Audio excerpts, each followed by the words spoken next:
Coming up this week off screen, NWA takes us straight out of Compton, Hayley Stanfield is barely lethal, Zac Efron assures us we are your friends, and Rupert Friend puts on the red tie in Hitman Agent 47. All of those to come, and so much more off screen. This is OffScreen. OffScreen.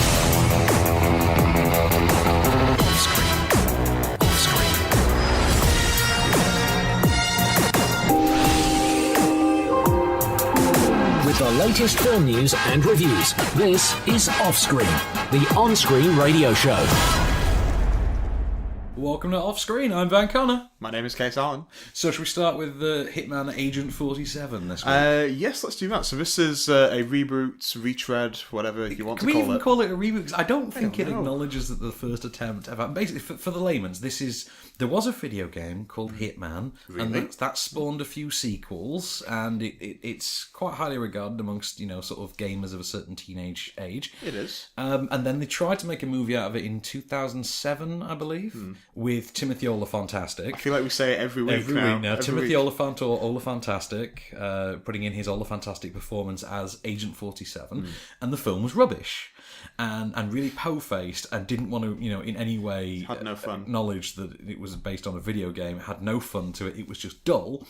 And it didn't take off. It wasn't a franchise. And now we've got, a reboot. We've got a second attempt at it, starring Rupert Friend, who you just told me took over for Paul Walker after his... Paul Walker was originally... untimely demise. Yeah. And so we've now got Rupert Friend, Hannah Ware, and Zac Quinto in Agent 47, which... It was Agent 47 Hitman, and then as the film has reached Hitman, closer... Agent 47 in giant fonts. Yeah, now that they seem to have more confidence in it, it's Hitman Agent 47. Yeah. So basic gist around this one is Agent 47, the titular assassin, basically sets out to track down the scientist who created the Agent program.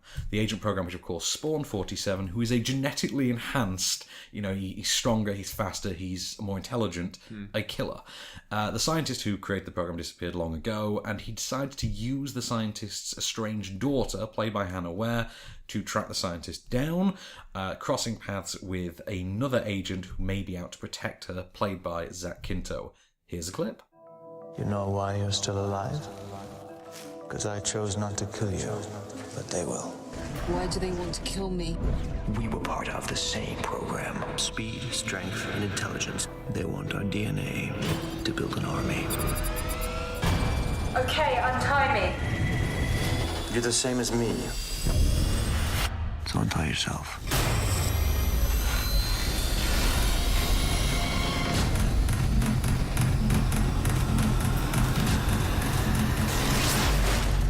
Right, so all the clips for Hitman are quite action-oriented, so we don't really get to have much dialogue, so you have to forgive me the whole rescue yourself. I can't imagine there's a great deal of dialogue in the entire film. It is quite a talky film, but it is a sort of a spectacular action fest in its way. It's very schlocky. It's very... Put it this way, it has that Resident Evil pedigree to it. In terms of being that based level on of a video CG. game, it has that to it.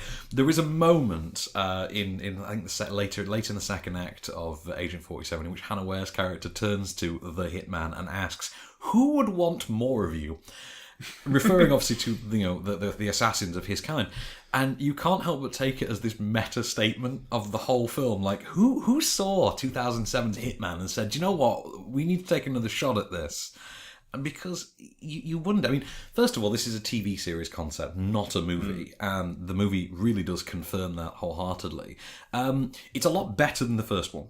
Which, I mean, did you see the first one? I have seen the first one. Did you forget it as quickly as I did? Pretty much straight after I walked out of the cinema.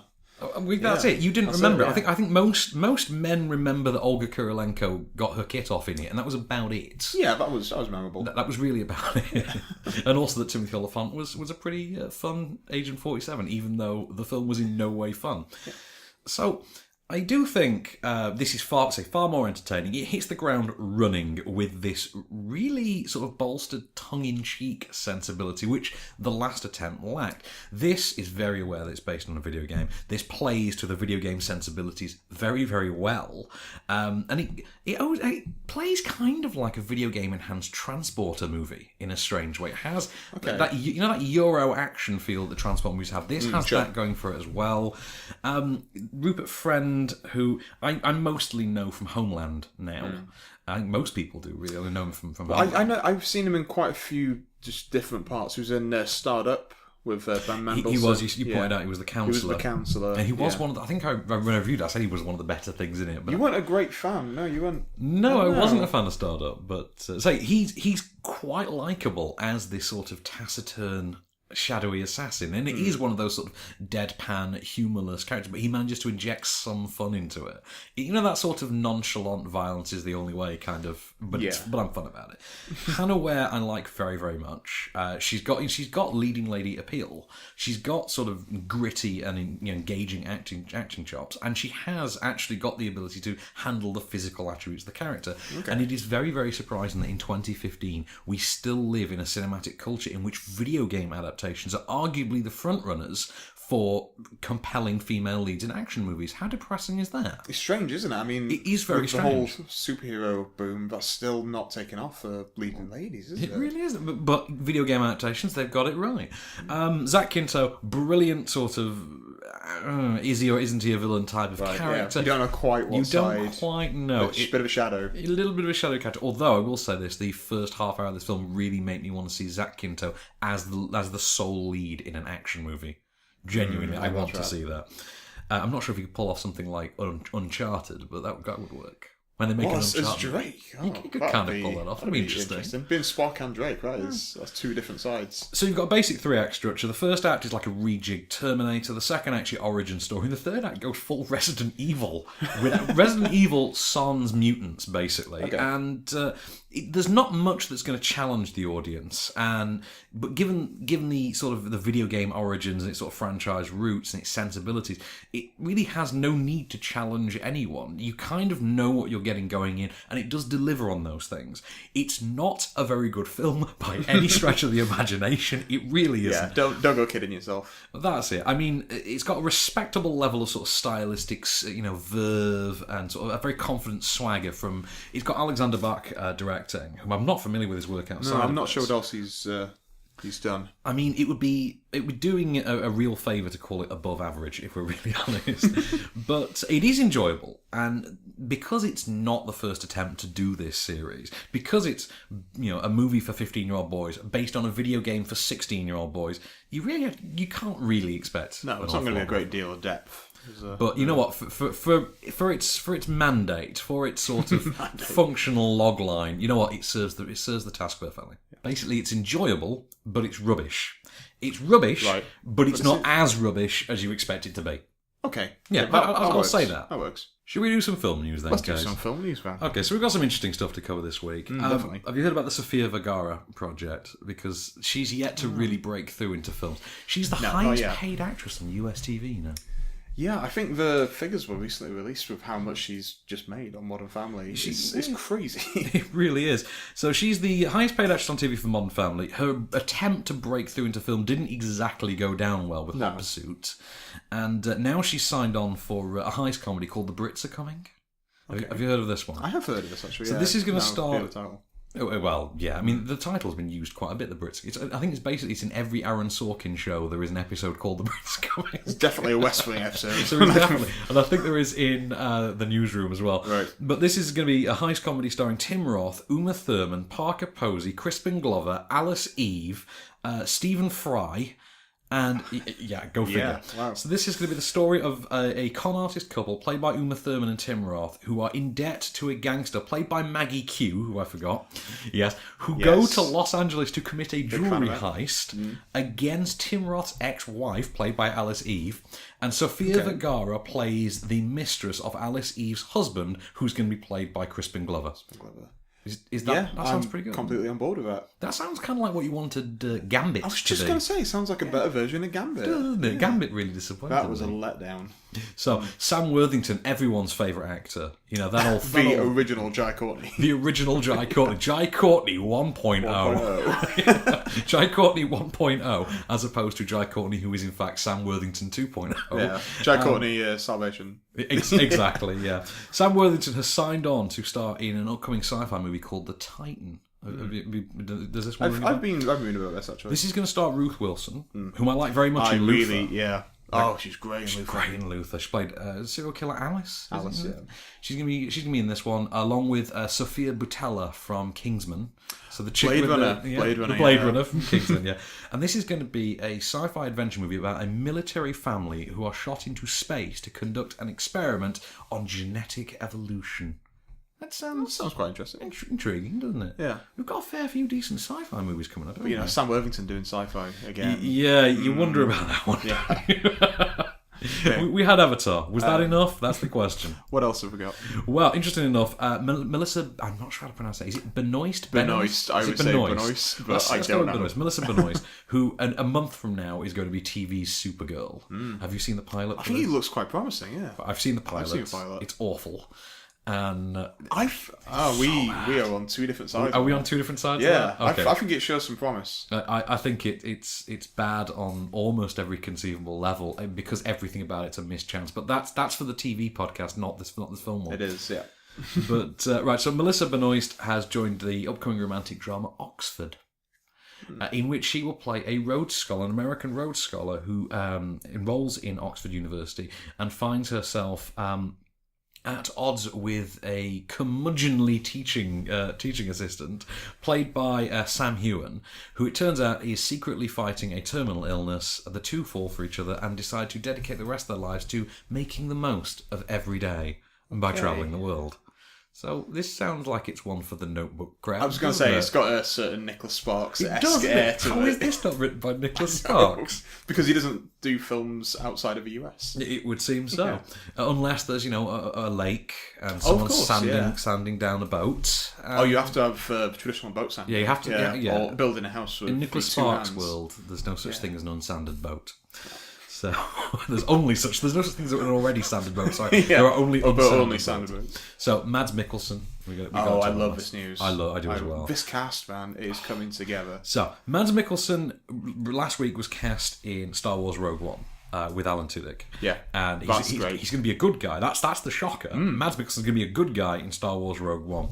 But, of course, we don't want Mads Mikkelsen to be a good guy. No, we want Mads Mikkelsen to be a villain, because that's what Mads Mikkelsen's awesome at. And what film is he going to be the villain in? Marvel's Doctor Strange. Yes. How was it? So you're going to have a Marvel movie next year with Benedict Cumberbatch in the lead, a mentor played by Tilda Swinton, and two villains to be played by Chiwetel Ejiofor and Mads Mikkelsen. Yeah, and Rachel McAdams as the romantic lead, if that pans out. How awesome does this movie sound? They are putting that cast together, They man. really It is are. so good. I never thought I would see myself this excited about a Doctor Strange movie, but you know what? Here we are. It's crazy, like, if that cast was released about 7 or 8 years ago, you didn't know what the film was, you wouldn't think it was going to be a Marvel superhero. You think it was some kind of period drama. If you put it out 7 or 8 years ago, we'd have, what, Pitt the Elder from Amazing Grace is going to be Doctor Strange. Yay! Yeah, exactly. Because that's all I knew Benedict Cumberbatch was. Pitt the Younger or Pitt the Elder? I can't remember. Pitt the Elder. Superhero nerd point for you, though, about Amazing Grace. Oh, yeah? It was... William Wilberforce was, of course, played by the first Mr. Fantastic, Ewan Grufford. Sorry, the second Mr. Fantastic, if we count Richard Roger Corman. I don't think anybody ever counts Roger Corman. So Ewan Grufford, Mr. Reed Richards was, of course. Horatio Hornblower himself. Yeah, so Reed Richards and Doctor Strange have been in a film together. Go figure. Right, okay, so we review... let's do the top 10 then. Let's do your top 10. Let's do the top 10. Number 10. Minions, I've still not seen it. You've still not seen it. It's on the way out now as well, strangely. So, yeah, I don't know, you're probably just going to buy it me for Christmas, aren't you? It's probably just going to end up... Not only am I going to buy it you for Christmas, Case, I'm going to buy you the deluxe box set that comes in an actual Minion. Which inevitably resplendent with all the other Despicable Me films. And it'll be the Minion short disc. In Minions wrapping paper. It will be. That's exactly what I'm going to do for you for Christmas, Case, because you know what? The film is a lot of fun, sort of for a family audience. Alison Janney and Michael Keaton are great in it. They should have been the central sort of villain figures, but they're not. That's a waste. Okay. But you know what? The Minions are always fun. They're always engaging. What's not to love? Number 9. Okay, we have Trainwreck. Which we loved. We both do, loved. yeah. I don't know what else we can say about it. It's just there's fantastic cameos. I'm saddened that it's down to number 9 already. I I don't know if it's really taken off in this country. It has in America. It does, for me, confirm exactly how much weight the Judd Apatow name carries on its own without the Judd Apatow cast. Because that seemed to be the big experiment with this film. Can Judd Apatow's name sell a film starring more or less an unknown? Yeah. Because that's who Amy Schumer is in this country, as an unknown. She's sort of a known commodity in the US, but she's basically non-existent in the UK. There's no Paul Rudd, there's no Seth Rogen, there's no of your usual Apatow cohort. Exactly. Where's Jonah Hill in this, man? Where is Jonah Hill? Yeah. You could make the argument that Bill Hader counts, but to a mainstream audience, not so much. And it's a shame because the film's great. It's very, very funny. It's very heartwarming. It's very sharply written. And Amy Schumer is fantastic in it. And you know what? It gives Bill Hader something to do. He's a romantic lead and he's fantastic at doing that. Exactly. He's our Hollywood Case. That's what he is. You flatter us, sir. Number 8. Cool. Bad Education, the movie, straight in, number 8. Straight in at number 8. Well, do you know what? I think that's kind of about where I saw it going, because it's not got the audience appeal of something like The In-Betweeners.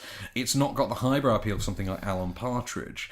It is very much an eighth position sort of a film. I did laugh. I did find it funny, and because it knows its strengths and it plays to them. And its strengths, weirdly in this case, seem to be, you know what? Let's use Jack Whitehall as this sort of parable for the weak-chinned Etonian elite, the Devon public school crowd kind of a thing, and it works. It really does. I had a lot of fun with it. The cameo by Jeremy Irvin I didn't quite expect in there as well, and you've got Ian Glenn as a sort of antagonist. You've already put me off with saying that Jeremy Irvin is in it. But he's my horse, sir. He's my horse. Drippier than a rain pipe in a monsoon, that actor. Unless it was that movie. What was that movie with Michael Douglas that I really loved? Man, I still haven't seen that. The one where Michael Douglas hunts Jeremy Irvin. Yeah, where Jeremy Irvin was hunted by Michael. He was awesome in there. But Bad Education, you know what? If you like the series, you're going to love the film. If you don't find the series funny, you're not going to find the film funny. It's exactly as good as the series was. Okay. Number 7. This is a bit of a shame. New entry, Vacation. Again, this is very much the fact that it's in at number 7. Like the Judd Apatow name, it tells you how much the Vacation brand actually means. You can't help but think actually that if it weren't for the Vacation sort of branding, wouldn't Ed Helms' family road trip comedy have gone in higher? And I kind of think it would. I think there's enough audience in that. I think maybe the National Lampoon side of it, the marketing it as this great reboot, might have been its shortcoming. And which, funnily enough, tied into something we said about the film, which was that the actual Chevy Chase sequence it's the most forced part of the film. It does. It's It sinks it dead. But it's a film so full of laughs. It has so many great moments in it. It has a certain AMC cameo in there which had me in stitches, which we're never ever going to repeat on air because it's so good.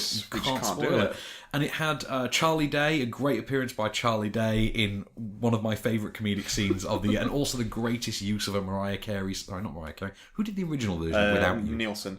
Nielsen? It's Nielsen. Okay, there and we then go. Mariah Carey Covered it in the early 90s. Sold loads of money. Sold loads of money, made loads of money. Made loads of money. Sold loads of copies, made loads of money. That's generally how business works. Yeah. But Ed Helms is the modern Chevy Chase. It works very, it's very good well. casting. It reminded me of Where the Millers. I think that'd be a good, fun road trip double bill. It would. Watch those two together. I could go with that actually. That's a Matalan box set. That's what that is. It certainly is. You know, when you get those crap Matalan box sets, two thematically connected but unrelated movies. Put like a cardboard sleeve over it. Yeah, exactly those. Yeah, you know the kind. But yeah, Vacation and We're the Millers. That's the Matalan box set there.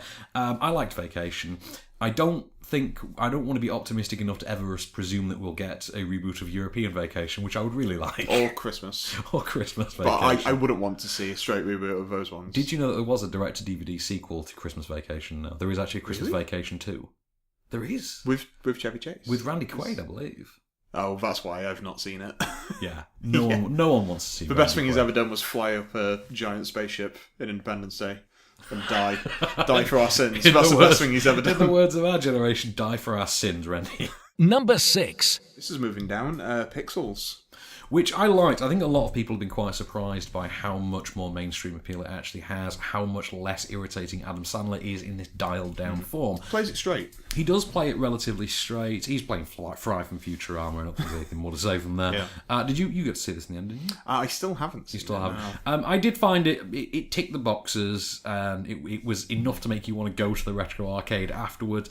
spring for the IMAX, spring for the 3D. You will enjoy it. Just pop your recorder in the slot, and what is it? What's the arcade money in this country? I can never remember. Is it like 50p? It's like 50p or whatever. 50p. Yeah. Pop your 50p in the slot and then switch off and play the game. Play some Pac-Man. Number 5. The Man from U.N.C.L.E. And this has gone down quickly, hasn't it? know. And you know what? It's glossy, it's slick, it's fun, it's sexy. Vikander is great. Vikander is great. Although I liked Cavill and I liked They're a great duo. Armie Hammer. They are a great double act. They're not Alicia Vikander though. Alicia Vikander, sorry, and she is amazing, and she needs to be in every film ever, in my opinion. I like Hugh Grant as well. A great appearance. Yeah. I'm just sorry. Cool, there like isn't- M kind of character. Yeah, there isn't enough Jared Harris though for my liking, which I think is a I shame. agree with that. Yeah. Yeah, but I did have a lot of fun with it. I don't think it's got the momentum and oomph that Kingsman had. No, But I can't see it kickstarting a franchise. But No, I don't think so either. As opposed to Kingsman, where yes, they probably can make a franchise out of it. Though I will stress that doesn't mean they should. Number 4. and speaking of franchises, Mission Impossible, Rogue Nation, Where is Hunt? Where is Hunt? Where's Hunt? But now Alec Baldwin being the best Alec Baldwin he can possibly be in a movie that's got Tom Cruise showing you how good Tom Cruise can possibly be. Because that's what Tom Cruise does. Tom Cruise goes away, his public persona annoys you, and then he comes back and does a film and reminds you why he's a movie star, and then lather, rinse, repeat. Yeah. Exactly, yeah. That's it. And I can't wait for the next one. I can't wait for Mission I'm Impossible really 6. happy, actually. We have reached a stage with the Mission Impossible franchise where we are starting to get something of a regular ensemble going, where we have Ving Rhames, Jeremy Renner, Simon Pegg. We have this ensemble cast now that's... Because it seems to... It goes seemingly at the rate of like a 24 cast, where every season they add one new cast member to the long-term roster. It's usually the girl character. Well, the girl gets recycled every time. Interchangeable, yeah. But they collect guys. So collect guys. They collect guys, it Okay. seems. But I'm Is that like a Scientology thing? yeah, Is it's that- like is a that what happens? Scientology Yeah. thing. They're inducting new members into the franchise every time. It is a shame, however, that they will not likely keep Rebecca Ferguson around because she's great in this. She is fantastic. Number 3. Sinister 2, a new entry. Rhymes with Sinister Poo. That tells you all you need to know. It is rubbish. The final 15 minutes had me wanting to bang my head against the chair in front just to drown out the incessant noise of the garbage coming out the screen. Yeah. Really slapped together sequel, really ham-fisted. Not particularly... There are moments, actually, that were interesting, but the film on a whole really isn't particularly engaging. I disliked more or less everything about it, to be honest. Number 2. But you absolutely love this next one, Inside Out. Bing bong! I play Mean Nose. I love so Bing Bong. good. Bing Bong is incredible. But no, such a great film. I was in the Disney store on Oxford Street recently, first time in a couple of years. That is just wall to So wall. much Inside Out stuff. Wall to wall Pixar. Oh god, I tell you, I could have spent a fortune on Inside Out toys in Disney. I really Yeah. could have. It was insane. And Inside Out is one of those franchises that every time you see the merchandise for it, you instantly get transported back in your mind to having seen the film. And like, oh, I want to watch that again because I love that bit, and I love that bit. yeah. And I love Amy Poehler in it, and I want to buy this Joy doll. And I want all of the anger merchandise. Yes. You can get an anger mug with his square, like his head. you can buy an anger lunchbox in the shape of anger. I need that. I I need know. that in my life. See, this is the problem with our generation, Case. We're sort of too warped by Disney, it seems. Yeah. It really does seem. I have bought into the machine. I Absolutely. have as well. Just take But my yeah, money. Inside Out, it's great. Go and see it. Take the kids and have an enjoyable, heartwarming family film experience. Number 1. Paper Towns is our number 1. Well, it's kind of a modern John Hughes type affair. Yeah, I can see what they're going for, definitely. You can see what they're their going for. influences. I don't think this is anywhere near as good as The Fault in Our Stars. There's no one here as good as a John Hughes film. It's nowhere near as good as a John Hughes film, no. What is your favourite John Hughes film out of interest? Planes, Trains and Automobiles. Really? Yes. I kind of... Or Uncle Buck, because that was my favourite film when I was a kid. Really? I'm Yeah. torn between Weird Science and She's Having a Baby. I do like She's Having a Baby. Yeah. It's difficult, isn't it? It is Yeah. difficult, yeah. No, it's a debate for another time anyway. Yeah. But Paper Towns, I don't see the hype with Cara Delevingne. I really don't. I like Nat Wolff in there. I like think Nat Wolff. Halston Sage gets a great little performance in there, and I want to see more of her. Now, you in saying films. that you would prefer her to be... I would prefer her as the... character, yeah, I as could the almost lead. understand it. I don't know if it's a performance thing, if it's a writing thing. But no, Halston Sage is a better female lead than Cara Delevingne, and the two sidekick best friends, they get a decent role in it as well. And the problem with the film for me is it's a little bit... I don't know. The second half is better than the first half. Once it gets on the road trip aspect of it, it is more engaging than the first half, which is the exploration of this sort of one-sided relationship you don't really particularly care about. Yeah. You're more interested in the friends, for instance, than you are Nat Wolff and his unrequited love for Cara Delevingne. But, hey, it's trying to be a modern John Hughes film, and you know what? It's close enough that you can give it a free pass. Yeah. And also, it follows the Fault Nast. It follows on, from the making of the Fault Nast stars. That's it. If it kind of captures the same kind of tone, if not, it's got kind of that tone, and that's enough to give it the pass, really. Yeah. Okay. Some more film news then, Mr. Allen. So we should start with the Civil War news. Let's start with that. Because the two opposing sides for Marvel's upcoming Captain America Civil War have been revealed. They have. On the one side, we have a team fronted by Captain America. And who's in the Cap team? This is going to include Bucky Barnes, or the Winter Soldier, Sam Wilson, a.k.a. the Falcon, Agent 13 from Winter Soldier. Of course, played by Emily Van Camp. Yeah. And a new costume for Hawkeye on that team as well. He's gone blue. He's gone blue, yes. Is it blue or purple? I can't tell. I think he's like a bluey purple. Are we missing someone as well? We are missing, I think, Scarlet Witch on that side. But Mr. Scott Lang. Oh, Scott Ant-Man. Lang. Yeah, of course. You know what it is. He's little. He's little. You can forgive him for missing him. But on the Iron Man side, you have the Vision. You have Black Panther. You have Black Widow, and you have War Machine. I want to point out, though, that although we're missing Scarlet Witch, we're also missing Spider-Man as well. Yeah. So it's very curious. Yeah, we'll see what happens with that one. Gideon Raff, meanwhile, he's one of the two co-creators of Homeland. Hitman, Howard Gordon, who created 24, is one of the 24 creators. Okay. Well, Gideon Raff, who's the co-creator of Homeland, and a show that I really love called Tyrant, he has announced he'll be returning to feature filmmaking with Operation Brothers, which is going to be... this is going to be about the Ethiopian Civil War. So, it's an interesting... I mean, it seems to pick pretty dark. So you look at Tyrant, for instance, he picks pretty interesting. I'm not too familiar with Tyrant, really. I would recommend watching it. It's basically Lawrence of Arabia in present-day Middle East. Yeah, sold.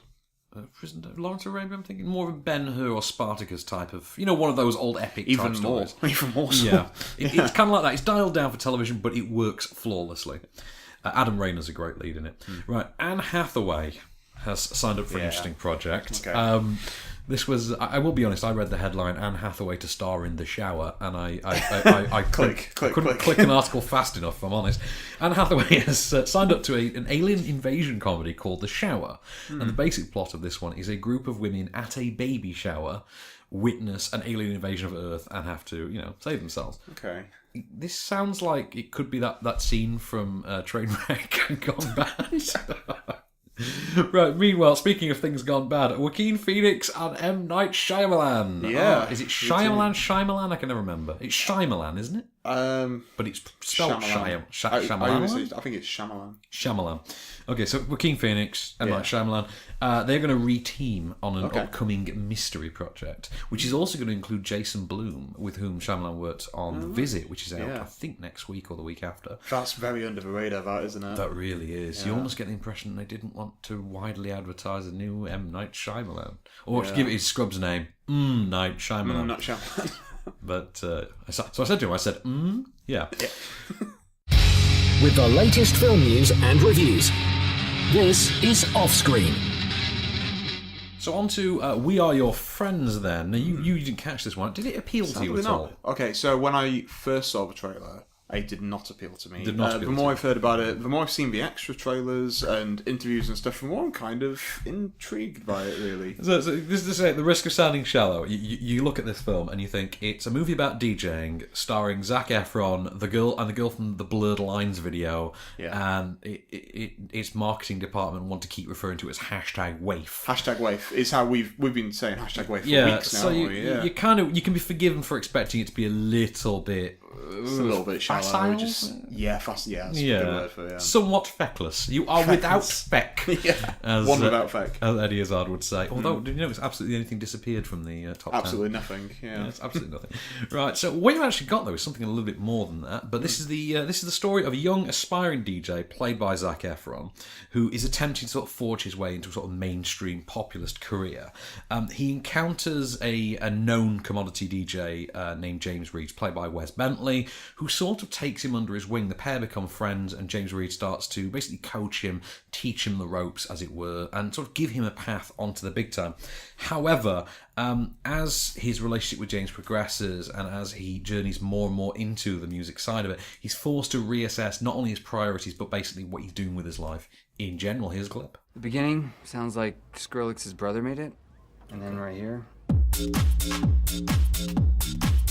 that sounds like early Juan Atkins to me, which is good, but you're trying to be too many different people. I want a lot of switches. I want a lot of transitions. Yeah. That's what's crushing it now. All that was missing was a hashtag. Imitation is suicide. Emerson said that. Okay. Look, you can make people dance, and that's half the battle. Any successful artist, they have this moment where they stop being an admirer and they find their signature.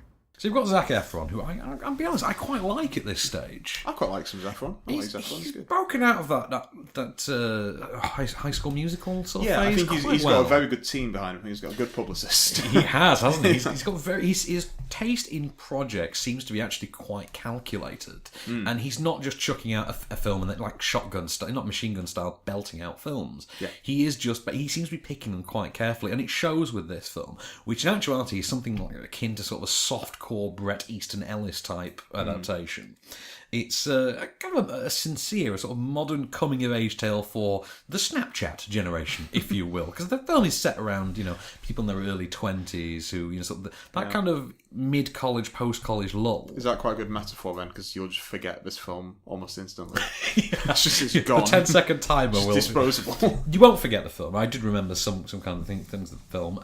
Emily Ratajkowski, I did remember, for instance, she's kind of bad in this. She's kind of terrible.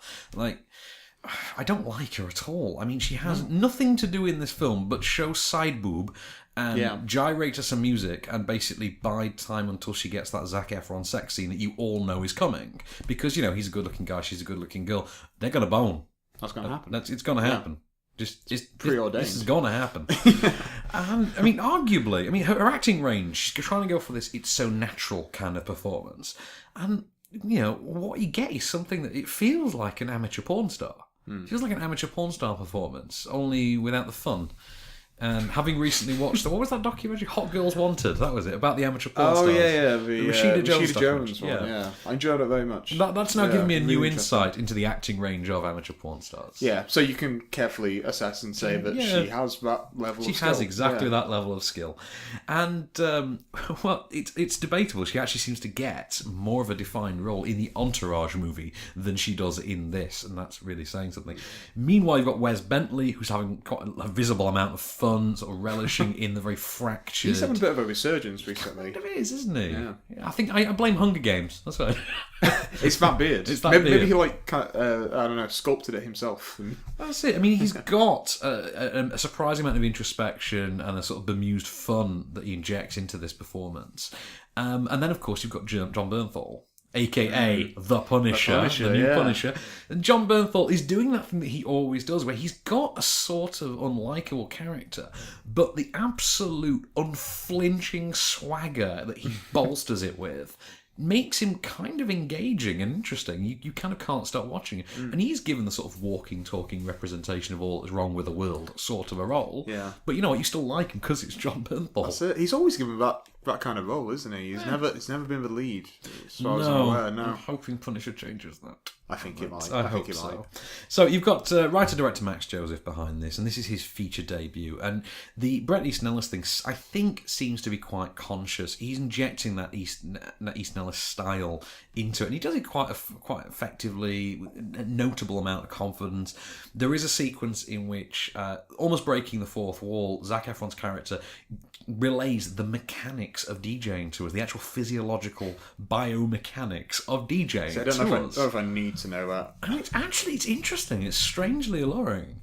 It's well executed. It makes the point entirely well. There are sequences like this. There's a PCP drug sequence in it, which is it's almost out of Fear and Loathing. It's got a lot of fun. It reminded me a lot of the Rules of Attraction. You saw that adaptation? Yeah. With James Van Der Beek and Ian Somerhalder. And then, of course, you've got the story, which is kind of mechanically predictable and a little bit plodding. And it's the film's ultimate shortcoming. And that's kind of sad, because the scene-to-scene plot movements are what lets the film down. And it lets it down. The name we were looking for, by the way, is Brett Paulak. He's the cinematographer on this, and he was the cinematographer on Short Term 12. Which is a wonderful, beautiful-looking film. And his work translates here as well. His cinematography here is equally beautiful. You've also got Fat Seagal, who does the music for it, and obviously given the style of the film, it has to be a very specific one. And what you want is something... Those things are underserved by this very mechanical scene-to-scene plodding plot. And what you want from this film is a new song, and what you get is a remix. And that's kind of sad. Okay. So, of course, Jennifer Lawrence and Amy Schumer. We have to talk about this one. Yeah, this is the this is weirdest cool. pairing ever. I don't know, I can kind of see them hanging out and being pals. Because they're not even like the same age. It's like a decade between them. Yeah. But they sort of become unlikely friends in a strange way. And now they've announced they're going to be teaming up to co-write a comedy together in which they'll play sisters. Yeah. Now, I can see that. works, although I think you'll struggle to find a better sister for Amy Schumer than Brie Larson. But I would rather just see a spin-off. You would. Yeah, like kind of like a This Is 40 style, but we just look at Brie Larson. I know you would. You really deeply love Brie Larson. She wouldn't even have to act. I'd just look at her. So we've got that. We've got Key and Peele to talk about as well. So Keegan-Michael Key, who's one half of Key and Peele, we're both big Key and Peele fans. Big time. Keegan-Michael Key has joined the upcoming comedy Don't Think Twice. Okay, what's this about? This is being directed by Mike Birbiglia. Really? Yes, this has got some interesting pedigree. And to it. he's in the Trainwreck as well. He is as well, yes. He's very good in it. He has that great cameo. Oh, it turns out I do like girls. But, yeah. So, Luke Bracey, meanwhile, who is the lead of the upcoming god-awful, it looks god-awful to me, reboot of Point Break. Pointless Break. Pointless Break. Pointless Break. So we've got this upcoming remake of Point Break, starring Luke Bracey as Johnny Utah. And... You know when you take it away from Keanu Reeves, you realise how stupid that name really is. I think that you should have just been Johnny. I mean, you can do the best Keanu impression when I know. Good down, buddy. Yeah. But yeah, so Luke Bracey. I've not got the body for surfing, that's really... I sort of look like a manatee on a cracker. That's what I look like. Manatee on a cracker. Manatee on a rectangular cracker. That's what I look like. But Luke Bracey, who's the lead in Pointless Break, has signed up for the latest film to be directed by Mel Gibson. I didn't know. Mel Gibson's going to be still directing films, so they'll still let him do that. They won't let him star in them. But he can direct them. He can direct them. So, I'd be very intrigued to see what the press offerings for that one are. What is the title of this? Because I feel like I've heard about this. Hacksaw Ridge. Yes. Hacksaw Ridge, which is going to be... This is a true story of a World War II soldier named Desmond Doss, who's going to be played by Andrew Garfield in the film. It's the story of the first conscientious objector to the first pacifist to be offered the Medal of Honor for bravery. And it's going to star Luke Bracey and Sam Worthington, because why not? And here's the weird one. Vince Vaughn's going to be in it as well. Really? Vince Vaughn. Because True Detective. Because True Detective? Question mark? Yeah. Yeah. I'm Ron Burgundy. It is very much that case. One final piece then. Jason Mitchell, who plays Eazy-E in Straight Outta Compton. We'll talk about him when we get to that review. Yeah. He is going to be joining his other co-star from Straight Outta Compton, Corey Hawkins, in Skull Island, which is the reboot of King Kong we keep talking about. This is also going to star Brie Larson. Yeah, Toby Kebbell. And potentially John C. Reilly. And Tom Hiddleston, of course. In the lead, yeah. So Tom Hiddleston's like the only person that stayed consistent on that project, I think. Pretty much, yeah. But yeah, so Eazy-E, Jason Mitchell, he's going to be joining. So that's cool. They don't know anything about his role other than that he's going to be a pilot of some kind. He's going to be a pilot. He's going to be a pilot, so we shall see. Should we do Barely Lethal then? More like barely watchable. I think slightly higher over than you, but this is the story of a sort of Luc Besson style, almost Leon-like teenage child spy. Sort of teenage, and she's about 15. She's about 15ish, yeah. Played by Hayley Steinfeld, who realises she knows nothing of a sort of actual regular teenage life. She thinks her childhood has been taken away from her by the organisation for which she works. When she is left for dead on a mission, she seizes the opportunity to go undercover at a local high school. Well, not really local. Is it really? No, she's like in the middle of nowhere. Finds a school. Finds a high school. Poses as a Canadian exchange student and seeks to crack what it really is to be a teenager in high school in the modern world. But of course, it's not all going to go according to plan when forces from her old life, both good and bad, seek to return her to the fray. Here's a clip. She was last seen in Corsica 3 years ago. until she resurfaced 8 hours ago and will probably be gone in 8 more, unless we bring her in. Correction. Unless you catch her, Agent 83, and bring her in. Alive. Wait, what? Simmer down. You're B team, 84. B team? This should be my mission. I studied the case file. She's over there sniffing Kesha, the new fragrance by Kesha. I said simmer. You need to get your head in the game, Agent 83, because Victoria Knox will take it off. So yeah, Samuel L. Jackson and Haley Steinfeld there. And this is the thing, because as I was saying to you, Samuel L. Jackson in this had a weird amount of overlap with his role in the Triple X movies. Very much, yeah. But, no, say, you didn't like this at all, I don't think. There was, as we were saying earlier, there was probably 2 redeemable passing gags, but Sam Jackson says. There was quite a funny Steve-O from Jackass cameo. Steve-O from Jackass cameos in this. Who gets a better role than one of the main villains. This is gets a better role than Jessica Alba, in a strange way, doesn't he? But this is it. Like the central character, it's a film which struggles with its own identity. It does not know tonally what it wants to be. You've got, on the one hand, you've got this bubblegum high school movie. You've then got this 21 Jump Street style movie which wants to send up high school movie conventions in that great way which 21 Jump Street did, and then you've got this dark-hearted, satirical, espionage spy Luc Besson storyline going through, and the 3 do not work together. No, and arguably the bubblegum aspect is what seems to dominate the other 2. And it really makes for sort of an awkward and uncomfortable watch. And in the middle of all this, you've got a cast who all seem to be playing to different elements. Like, Jessica Alba seems to want that Luc Besson thing, as does Samuel L. Jackson. But Haley Steinfeld seems to want the Jump Street with a hint of the bubblegum. Then you've got Sophie Turner who wants just the high school bit. It's a very strange sort of combination. And then you've got to say, Steinfeld is enjoyable in it. I like her in it. I think she's quite an entertaining young actress now, and she has got a decent amount of range. She doesn't seem to do the same project twice, for instance. Yeah, I'll agree with that. You got to go with that. But Samuel L. Jackson makes arguably the most impression in the movie. He's got this sort of Checky Cayo-like kind of instructor presence. I mean, because if you're going with the Luc Besson parable, it is a Checky Cayo role. I miss him in films. Why did he go away? I don't know. Has he bring him back? I haven't seen him in anything since Addicted to Love in 1997. You dishwasher! But he was the best thing in that movie. It was an awful movie. He's the best thing in it. But yeah, villain Bad Boys. I loved him in that. Yeah, but Sam Jackson is a good sort of stand-in for him. Yeah, Samuel Jackson plays it quite well. And Samuel L. Jackson gets a surprising number of the film's greatest laughs, of which, admittedly, there are only really a handful, because you've got this tone which doesn't quite It doesn't gel. know if it's comedy or whatever it is. Well, exactly. That's the thing. It wants to play the sort of fantasy versus reality of teenage life aspect. And it has moments where that really works.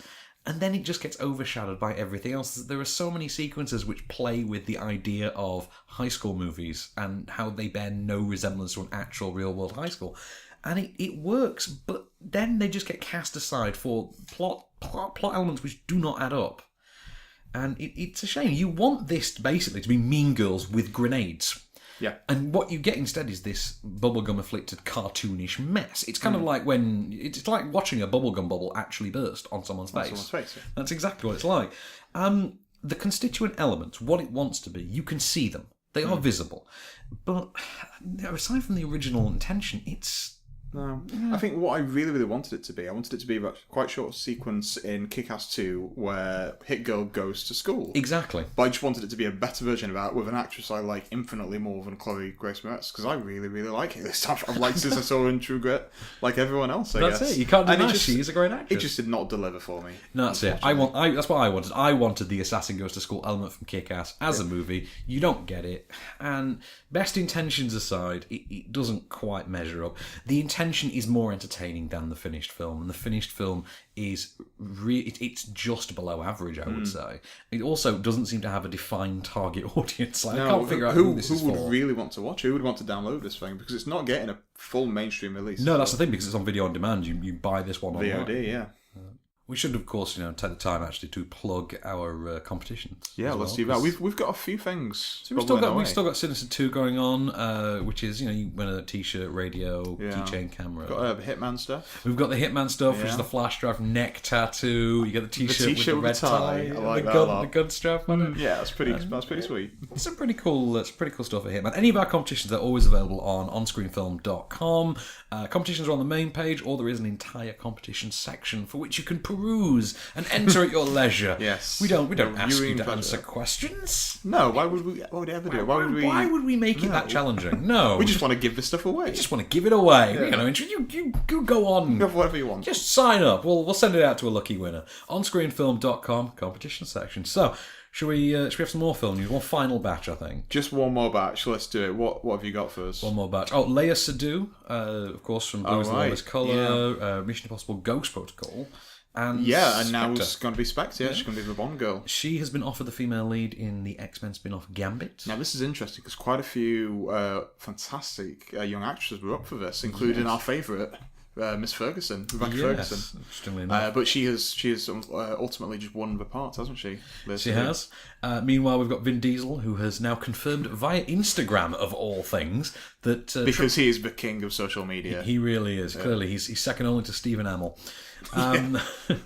Vin Diesel has now confirmed he will be returning for XXX3, and it's going to start filming at the end of the year. Was anybody really looking forward to it? Was anybody like, I really hope we do XXX3, apart from yourself? Apart from myself. You know about the tattoo, right? Just out of interest. What tattoo? What? You've never seen this, have you? No.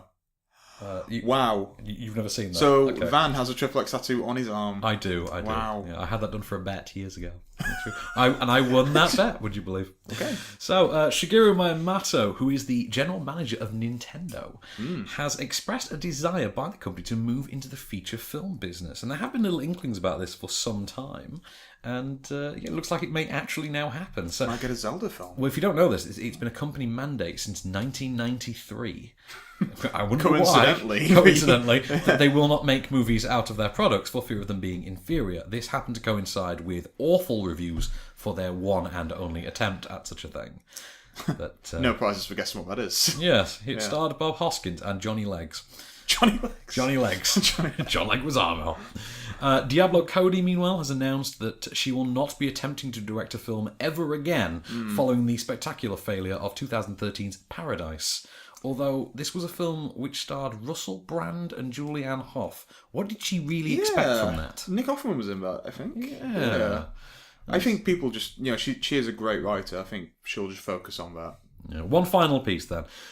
Bryan Cranston. A.K.A. Heisenberg, A.K.A. Walter White. A.K.A. Trumbo. Exactly. Has been set to join James Franco in an upcoming comedy, which I don't have the title of this, but he's going to play an average father. Average farmer. Like you were like above average farmer. Above average farmer. Average father who dukes it out with his daughter's smarmy boyfriend, played by James Franco. I can see that. Yeah. This sounds like Fear without the psychopath aspect. Yes. So, Gil Grissom and Mark Wahlberg, we're going to substitute that out with Bryan Cranston, James Franco. This sounds like it could be interesting. It could be like a Bad Neighbours kind of thing. Yeah, I like that. Yeah, it kind of works. On to, of course, the biggest release of the week, the most high-profile release of the week, Straight Outta Compton. Straight Outta Compton. Does anyone pronounce it in a way other than that? No, you have to do it like that. Straight Outta Compton. Yeah. But, right, so this is... I can't say the rest of the words. You really can't. I think broadcasting laws allow us to, really. No. But, so this is, of course, the biography of a biopic for NWA. Yeah. So Ice Cube, Eazy-E, Ice Cube, and DOC to... what lyrics are they from where they actually say it that way? Is it Gangster Gangster? No, it's one of Dre's later ones. It's... I've been listening to Forgot NWA. About Dre. I think it's Forgot About Dre. I've been listening to NWA pretty exclusively this week. But, so we've got this biopic now. It's produced by Ice Cube and Dr. Dre. Yeah, and you can tell. And you can tell. It's basically the depiction of their rise and, well, I want to say fall, but really it's ... continued rise, and how they became the voice of an unheard minority, really. And then Beats headphones. And then Beats headphones. So this is how Ice Cube, DJ Ren, Eazy-E, and Co. got together. DJ Yella got together and formed NWA in the face of resistance from the authorities, from the US government itself, and of course became the voice of an unheard generation. Here's a clip. Your songs, they glamorize the lifestyle of gangs, guns, drugs. Our art is a reflection of our reality. What you see when you go outside your door? I know what I see. And it ain't glamorous. You get AKs from Russia and cocaine from Colombia. And ain't none of us got a passport, so might want to check the source. Yeah, next question. Will you be more careful about what you say, how you say it? No. Probably not, no. Wow. Freedom of speech includes rap music, right? But we exercising our First Amendment as far as I'm concerned. And the government wrote that. So that's the press conference there in which NWA are asked to justify sort of their standing and their attitude, really. Attitude making, of course, the final one of the final A in NWA. You can't say the first one. You can't say the first one. We just say with attitude. With attitude. With attitude, there you go. Yeah. So, right, where to start with this film? You didn't get to see this in the end, did you? No, and it's pained me greatly. I tried on 2 separate occasions yesterday to watch it, and it was sold out every time. It was sold out, yeah. Right, so on the one hand, what you have is quite an entertaining biopic. I do have to say entertaining. It is entertaining in terms of, just a general experience. You're not going into it for truth or honesty, anything like that. It is quite entertaining what it is. It hits the right moments, the right movements. It is quite emotionally moving in places. It's quite, in other places. And, it's got a very likeable cast. I do think Jason Mitchell is the undisputed star of the film, though, as Eazy-E. Eazy-E, yeah. Because he also has the most to do in terms of the aspects of the character of Eazy-E as depicted. I've always thought that Eazy was the most interesting one. Well, that's it, because the film depicts him as being quite unwitting in the early stages of NWA. He's sort of drafted into it just by chance, kind of a thing. He's not really one of the founders of it. And of course, the film does one service, which I feel is long overdue, which is to actually give Ice Cube more respect and recognition and representation for what he actually achieved in hip-hop. Which is something in the mainstream we don't really ever acknowledge, and the film nicely rectifies this. It does, however, contain a certain amount of whitewashing as regards Dr. Dre. Yeah, but there is something that is left out. Well, there's quite a few things. There's basically Dre's entire personality, which is... There's a certain theme. Yes. Say, yeah. As far as Dre goes, there does seem to be a lot of PR work at play. He's got a lot of money. He has got a lot of money. Right, so you've got really the central story, which is the band, their impact on American culture, but then that is kind of cast aside continuously for this lengthy dispute over royalties and financial incentives and sort of corrupt dealings by Paul Giamatti's sort of financial manager character. And it's that aspect that feels quite dry, because you're really getting into the cultural side of it over and over again, and then they keep deferring you to this financial side. You're like, I don't care. Can we go back to the riots in LA, the Rodney King? The Rodney King incidentally is really offhandedly dealt with. It's given about 2 or 3 minutes of screen time. You're thinking, no, because this was the band that meant so much at that time, and it was such an intrinsic event to the evolution of this band. And why is Black society not represented more by this film in lieu of who's Paul Giamatti giving the money to? Because I don't care about that. Yeah. I saw Love and Mercy. I've seen him do this. You've seen that character, yeah. I've seen Paul Giamatti do this before, and you and I reviewed Love and Mercy together. We did, just a few months ago. So, I mean, Dre's real-life personality is entirely absent from the film. He's played as a very, very nice boy. But I will say this, Corey Hawkins plays him expertly. Really, really well. It's an expert performance from Corey Hawkins, but I will stress he is playing the character of Dre. Not Dre. Not in any way Dr. Dre. The performance for Ice Cube, I have to point this out. O'Shea Jackson Jr., who is, of course, the real-life son of Ice Cube. It is such a spotless, flawless performance as Ice Cube. Almost eerie. It's almost comical, isn't it? Yeah. It just is Ice Cube. It is. And you sort of think, perfect. well, you've kind of got no excuse not to be, really. It's kind of like asking me to play my dad. I'm pretty sure I'd do a spot-on job. Yeah, like you've studied that character for a while. I mean, exactly. As a solitary film in its own right, though, Straight Outta Compton, it is solidly enjoyable. It's more than a little moving. It's very engrossing. F. Gary Gray's style packs in quite a gritty punch. I like Gary Gray very much. I don't remember him before. He was on he was a television director, then I think he broke through with films like The Negotiator at the end of the 90s, and I really liked The Negotiator. I love the style of it as well. But his natural sort of gritty style does work wonders for the film. It was going to be John Singleton. I did hear that, and you almost feel like John Singleton would clearly have been the wrong choice. I think he might have gone too glossy, too whitewashing with it. I agree, yeah. And F. Gary Gray, I think, would bring slightly more truth to it, but apparently still not enough. Naturally enough, it boasts the soundtrack of the year. What's not to expect from that one? But it's hard to ignore the sort of flawed interior. It's hard to ignore the cracks in the surface that are just allowing you to peer at what's going on at the centre of it. And what's going on at the centre of it is, look, we're nowhere near as bad as we really were. It's all our financial manager's fault. It's also got this... Blame the white guy. That's it. I mean, you feel like this should have been a shoe-in for Best Picture. This should have been a shoe-in for next year's Best Picture award. But what you've got is a film which instead isn't treated with the objective approach that it truly deserves. There's clearly too much intervention from those involved. They've stopped developing the film once it's reached the level of, oh, it's dope. And don't get me wrong, it is dope. It is dope. At least 90% dope. It's dope. 90% dope. It's dope as hell. But...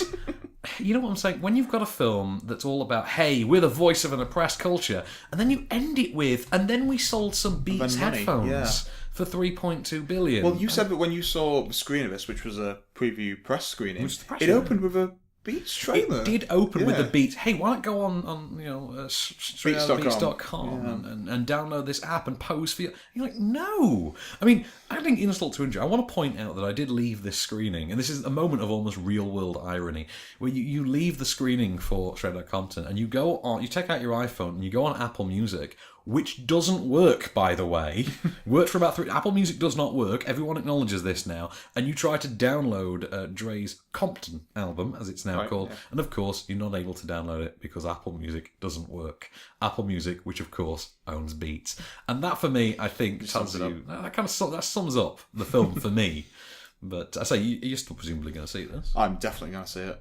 You've not dissuaded me at all. It's an enjoyable film. However, it's not the NWA film that I wanted it to be. It's a great film. Okay. It's not the NWA film. Have you heard what is apparently in the pipeline next? Because we should just say there are a couple of people playing other hip-hop luminaries. So there's a Tupac cameo. There is a Tupac in there. It's a great cameo as well. The guy really looks like Tupac. There's a Snoop cameo played by a guy called Keith Stanfield. Well, he's got the voice and he's got the movement. He doesn't look like Snoop. Okay, so there is a rumour going on that there's going to be a sequel focused on that relationship. Now that would intrigue me. Yeah.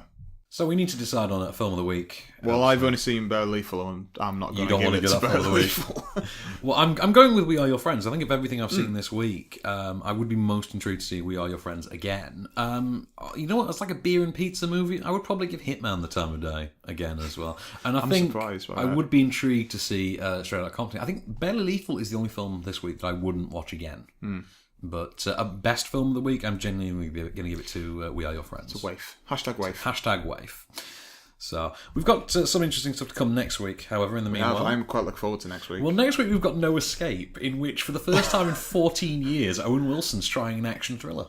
What was the last one? Is it Behind Enemy Lines? Yeah. Do you remember it had its release date? It had its release date bumped up after 9/11, if you remember. I do remember that, yeah. It was, and it's been regarded actually since as one of the shrewdest and most effective marketing moves of film release date moves ever created. So I say we've got that to look forward to next week. No Escape with Owen Wilson and Pierce Brosnan. Lake Bell, yeah. And Lake Bell, whom... Why? You're the only person who likes Lake Bell. Besides I am... No, I'm definitely not. But we also have, of course, American Ultra with Jesse Eisenberg. I'm looking forward to that, yeah. This could be good. I'm looking forward to Topher Grace. Sorry, just quickly speaking about Topher Grace, did you notice there was a photo in Barely Legal that is Topher Grace? Yes, I And then he's just not in the film. Yeah, it's strange that, isn't He it? plays someone's dad, and then he's not in the rest of the film. How depressing is it, though, that Topher Grace is now playing someone's dad? Oh, yeah, that as well. Yeah. We've also got Me and Earl and the Dying Girl. That's next week. Very much looking forward. We have Ricky and the Flash next week. We'll be fine. Yeah, this is Meryl Streep's token classic Meryl. Her Oscar entry for the year. Yeah. It's like clockwork. Rick Springfield's in it. Like clockwork every year now. Just tick it off. What's Meryl's Oscar thing this year? Oh, we're doing Ricky. Okay, cool. We've also got Dope, which is, I believe, produced by Forrest Whitaker, isn't it? He's certainly in it. I don't know if Is he in it? I thought he's definitely in it. And of course, the reboot we've all been waiting for, The Transporter Refueled. Yeah, so we've got all that. No Statham, no thanks. Yeah, no Statham, no thanks. This one does, however, have Ray Stevenson, aka Punisher number 3. So, Punisher the Third. Punisher the Third. So we've got all those to come and more next week off screen. This has been a Candystore production for OnScreen. I've been Van Connor. My name is Kase. We'll be back next week. Just show me the way to get out of here, and I'll be on my way. You've been listening to OffScreen. For more news and reviews, visit onscreenfilm.com.